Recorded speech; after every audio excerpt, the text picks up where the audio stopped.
So I am currently in camp right now, and I was thinking of like the Dakota 38 plus 2 and the Wanyia horseback riders, the ones that had pledged up to ride for the future generations, and ensuring that we continue to live and that we continue to have clean drinking water, and praying for the best future for our children.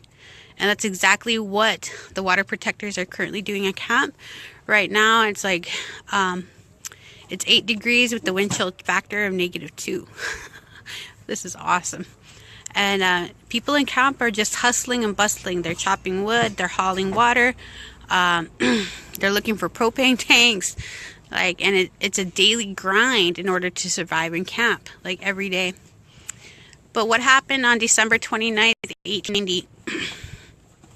So on December 15th, Sitting Bull was killed by 2 BIA officers, Little Eagle and Bullhead. And then his people made the choice, and they ran to Spotted Elk, otherwise known as Bigfoot. That was his nickname, but his name was Spotted Elk. And when they made it to Spotted Elk on December 20th, because he was ill and he wanted to really take care of the people, he made the decision to go to Red Cloud's camp. And so they started making their journey down there, Sitting Bull's people. And there was over 300 that were a part of this. And or Spotted Elk, he was sick. He had pneumonia. In fact, his son had to use a one-horse wagon to take him down. He was in the back. And they made it close to Porcupine, South Dakota, before the United States government surrounded them. And then they had him in camp in Wounded Knee Valley. And the days before the massacre, they removed all items from camp. Anything that could be used as a weapon, guns, knives, pots, pans, anything that could be used as a weapon, they removed it from camp. And then today, they opened fire on women, children, men, and just a brutal attack. And it was the last well-known massacre that had taken place. But they call it a battle, and it wasn't until on a 1990 ride that we finally were able to get it changed from Wounded Knee Battle to Wounded Knee Massacre, legal, like within the history books, not legally, within the history books. And because that's exactly what it was. One of the stories where the soldiers would take the babies and throw the babies up into the sky and use babies like shot discs and kill them that way. This is like real deal history, and it's real deal genocide that's occurring against my people, and it all ties into now. So before we were wanted for our land and our natural resources, and we're still wanted now for our natural resources now. So Wounded Knee was not the largest massacre that ever occurred, but it was the most famous, one of the last ones that had happened.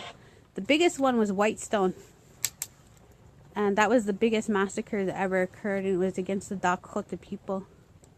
But that's what makes Wounded Knee so unique, is because it was the most documented massacre ever. It's not the biggest, but it's the most documented massacre ever.